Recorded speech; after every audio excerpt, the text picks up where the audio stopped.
में से आज हम पढ़ेंगे रसूलों के अमाल उसका 23 बाब पहली आयत से। पालूस ने सदर अदालत वालों को गौर से देखकर कहा, ऐ भाइयों, मैंने आज तक कमाल नेक नीति से खुदा के वास्ते उम्र गुजारी है। सरदार काहिन हनन्याह ने जो उसके पास खड़े थे हुक्म दिया कि उसके मुंह पर तमाचा मारो। पालूस ने उससे कहा, ऐ सफ़ेदी फिरी हुई दीवार, खुदा तुझे मारेगा। तू शरीयत के मुआफिक मेरा इंसाफ करने को बैठा है और शरीयत के बरखिलाफ मुझे मारने का हुक्म देता है। जो पास खड़े थे उन्होंने कहा, क्या तू खुदा के सरदार काहिन को बुरा कहता है? पालूस ने कहा, ऐ भाइयों, मुझे मालूम ना था कि ये सरदार काहिन है, क्योंकि लिखा है कि अपनी कौम के सरदार को बुरा ना कह। जब पालूस ने यह मालूम किया कि बाज़ सदूकी हैं और बाज़ फरीसी, तो अदालत में पुकार कर कहा, ऐ भाइयों, मैं फरीसी और फरीसियों की औलाद हूँ। मुर्दों की उम्मीद और क़यामत के बारे में मुझ पर मुकदमा हो रहा है। जब उसने ये कहा तो फरीसी और सदूकियों में तकरार हुई। हाज़रीन में फूट पड़ गई, क्योंकि सदूकी तो कहते थे कि ना क़यामत होगी, ना कोई फरिश्ता है, ना रूह, मगर फरीसी दोनों का इकरार करते हैं। बस बड़ा शोर हुआ। फरीसियों के फ़िरका के पास फितना उठे और यूं कहकर झगड़ने लगे, हम इस आदमी में कुछ बुराई नहीं पाते। अगर किसी रूह या फरिश्ते ने इससे कलाम किया हो तो फिर क्या? और जब बड़ी तकरार हुई तो पलटन के सरदार ने इस खौफ से कि मुबादा पालूस के टुकड़े कर दिए जाएं, फौज को हुक्म दिया कि उतरकर उसमें से ज़बरदस्ती निकालो और किला में ले आओ। उसी रात खुदावंद उसके पास आ खड़ा और कहा, खातिर जमा रख कि जैसे तूने मेरी बाबत यरूशलेम में गवाही दी है, वैसे ही मैं तुझे रोमा में भी गवाही देना होगी। जब दिन हुआ तो यहूदियों ने एका करके और लानत की कसम खाकर कहा, जब तक हम पालूस को कत्ल ना कर लें, ना कुछ खाएंगे ना पिएंगे। और जिन्होंने आपस में ये साजिश की वो 40 से ज़्यादा थे। बस उन्होंने सरदार काहिनों और बुजुर्गों के पास जाकर कहा, हमने सख्त लानत की कसम खाई है, जब तक पालूस को कत्ल ना कर लें कुछ ना चखेंगे।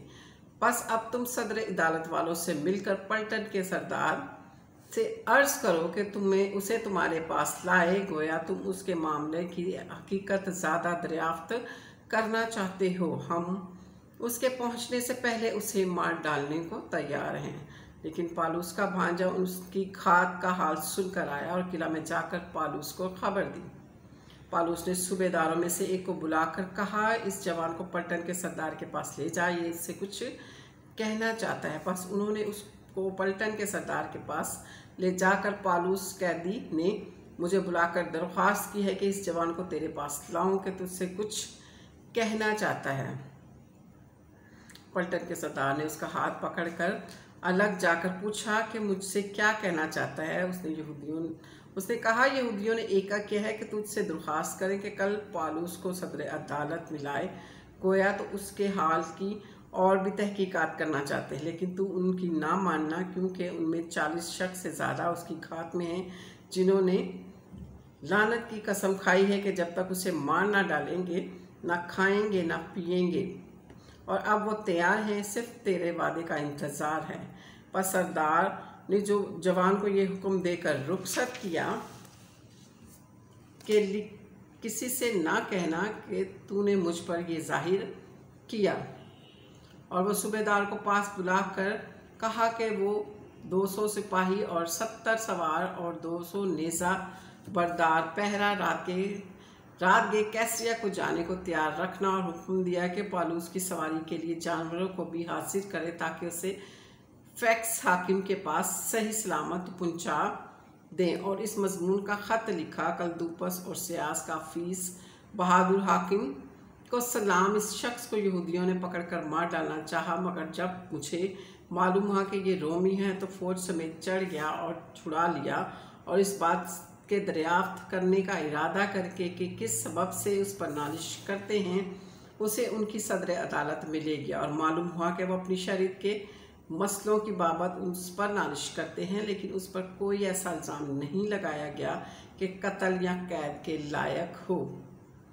और जब मुझे इत्तला हुई कि इस शख्स के बरखिलाफ साजिश होने वाली है, तो मैंने उसे फ़ौरन तेरे पास भेज दिया और उसके मुद्दइयों को भी हुक्म दे दिया कि तेरे सामने इस पर दावा करें।